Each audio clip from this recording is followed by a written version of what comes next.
Vous écoutez Samedi de lire avec l'auteur invité d'Amélie Boivin-Enfield.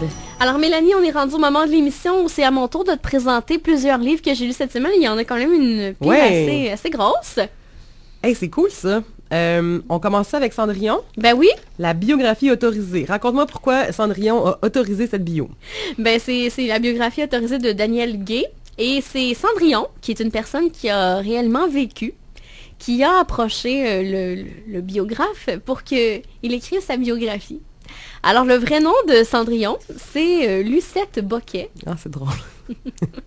C'est drôle, hein? Oui, c'est très drôle. Et bien, c'est assez différent de l'histoire que Charles Perrault a dressée, parce que Cendrillon voulait avoir une biographie autorisée, parce qu'elle voulait un peu faire tomber le mythe sur sa vie. Mais il y a quand même beaucoup de similitudes avec l'histoire de Charles Perrault, sauf qu'on voit ce qui se passe après.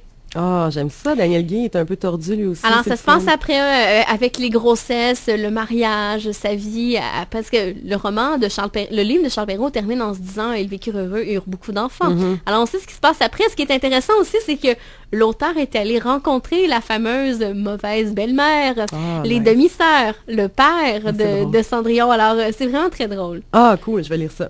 Très intéressant, une biographie très différente de ce qu'on a l'habitude de lire. Puis elle a la jarretière aussi frivole un peu. Hein? Ben Sur oui. la cuisse, on voit là, que Cendrillon a dû avoir une vie épicée.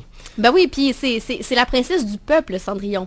Ah, c'est vrai? Ben oui. C'est vrai, ben oui, c'est la princesse du peuple. Alors, Ouais, mon Dieu, on découvre pourquoi elle est la princesse du peuple Ok. dans la biographie de Daniel Gay. Bon, on va aller lire ça. Puis là, on s'en va ailleurs complètement. Ben oui. Charlie Champoint. Ben oui, Charlie Champoint, c'est un livre de Karen George. C'est le garçon qui refusait de se laver les cheveux. Alors, c'est un petit gars qui refuse, comme le dit le titre, de se laver les cheveux, de se peigner. Mais le problème là-dedans, c'est que ses deux parents ont un salon de coiffure. Alors, cordonnier mal chaussé. Ouais. Alors, ses parents vont aller à une compétition de coiffure, de haute coiffure, et finalement, leur cobaye va se faire couper les cheveux dans un accident. Lorsqu'un voisin va couper une aisselle, il va couper les cheveux de la madame. Alors, ils n'ont plus de cobaye pour leur congrès. Alors, c'est Charlie Champoint qui va jouer le cobaye. Alors, c'est vraiment très, très drôle. Et puis là, on voit sur la couverture qu'il y a des escargots dans ces cheveux-là, des vers de terre, des feuilles, des fleurs. Ils vont avoir de la... Et ça va être la nouvelle coupe à la mode. Oh, alors, les ouais. gens qui vont le voir au congrès comme ça vont vouloir avoir des cheveux comme ça. Avec des escargots. C'est vraiment très drôle. Un beau petit livre pour les parents qui veulent un peu sensibiliser les enfants à se laver les cheveux. Ah, je vais lire ça à mes filleuls. Bon, un autre achat pour Noël. Et maintenant, dans le noir, jamais noir, un livre qui a une couverture bleue. Explique-moi. Mais là, je peux pas t'expliquer pourquoi, mais c'est un livre de Françoise Major. C'est un charmant recueil de 22 nouvelles, des nouvelles de la vie quotidienne. C'est vraiment la vie quotidienne, ce qui est banal dans notre vie, comme par exemple un lance-calme dans un bar. Ah, voilà. Ou une coupe de cheveux ratée chez la coiffeuse, un dîner de famille, un road trip aller-retour pour aller reconquérir une belle demoiselle qu'il a vue lors d'un spectacle de musique. Oh, ça me parle. Alors, c'est des belles petites nouvelles, c'est bien écrit, tout en finesse, ça se lit facilement, surtout pour les gens qui n'ont pas beaucoup de temps pour lire. On en lit une fois de temps en temps, ça dure à peu près 4, 5, des fois, gros max 7, 8 pages. OK. Alors, ça se lit facilement. Éditions La Mèche pour faire un jeu de mots avec le livre d'avant, Charlie Champoint. Ben oui! J'avais même pas pensé à ça. Les héros, ça se trompe jamais, de la prolifique et machine Marie Potvin qui écrit plus vite que son ombre. C'est incroyable comment elle écrit. Mon Dieu, qui est prolifique.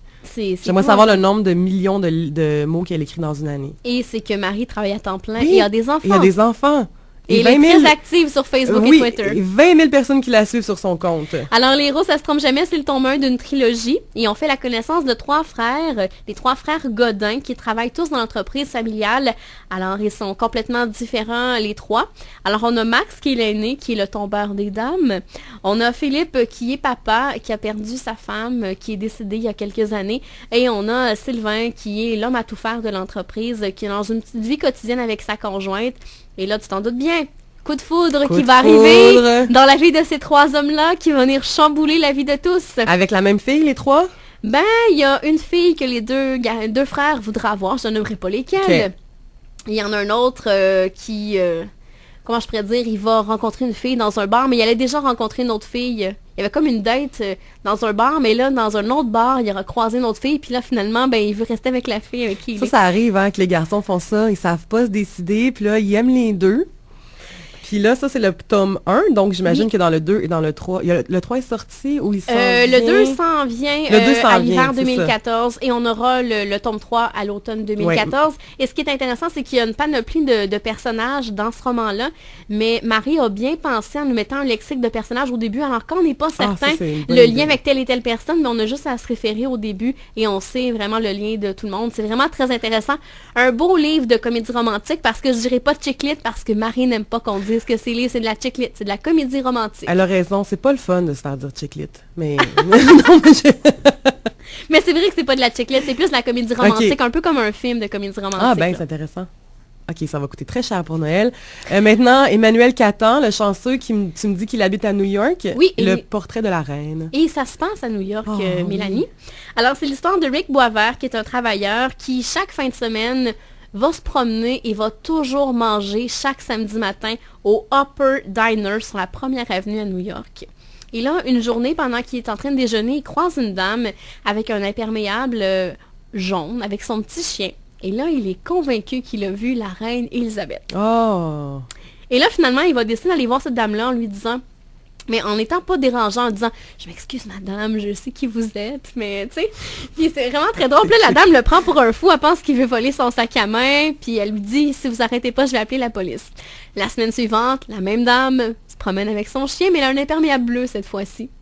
Et là, finalement, la dame comprend pas ce qu'il lui veut parce qu'elle pense qu'il est complètement fou. Et finalement, elle va se laisser convaincre, elle va aller manger avec ce garçon-là et elle va jouer le rôle de la reine. Ah ouais! Ah, c'est une bonne idée. Puis elle va se mettre vraiment dans la peau de la reine. Elle va se faire couper les cheveux comme la reine. Elle va porter les vêtements comme la reine.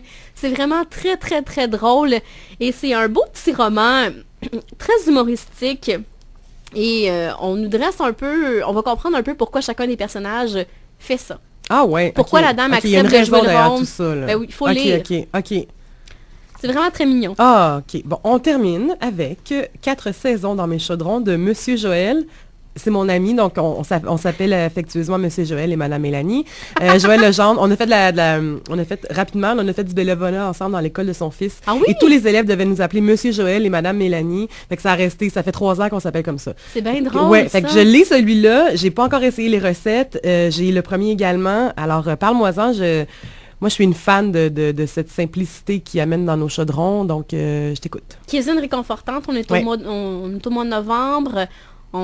C'est un peu gris à l'extérieur, on a envie d'être à la maison, cocooning, d'avoir de la bonne bouffe. Ouais. Et là, cette fois-ci, Joël nous présente des recettes réconfortantes sans viande parce qu'on le sait, Joël est végétarien. Alors, de belles recettes faciles à faire, les images sont très belles et Joël nous présente des anecdotes pour chacune des saisons. Et il nous présente des incontournables à faire dans chacune des saisons. Parce qu'on sait, Joël est originaire de Saint-Hyacinthe. Alors, il nous dit qu'est-ce qu'il aimait faire lorsqu'il était à Saint-Hyacinthe, dont l'expo agricole de Saint-Hyacinthe. C'est vraiment très, très drôle. C'est bien fait. Les images sont belles. Ça nous donne vraiment envie de sortir le livre et de cuisiner. Puis en même temps, nous, c'est pas parce que lui boit pas qu'on n'a pas le droit de boire quand on fait ses recettes, parce que ça s'accompagne bien, un petit verre de blanc. Il ne boit pas, ce Monsieur Joël. Fait que ça s'accompagne bien quand même un petit verre de blanc avec ses recettes de courges, puis de potage, puis tout ça. Oui, ça donne envie de cuisiner. Vraiment, ça sent, on dirait que les images sentent bon. C'est vraiment super beau, c'est super esthétique. J'adore. Alors, on rappelle le titre « 4 saisons dans mes chaudrons » de Joël Legendre. Merci Mélanie, on se reparle dans les prochains instants, c'est déjà la conclusion. Ah déjà, ben à tout de suite.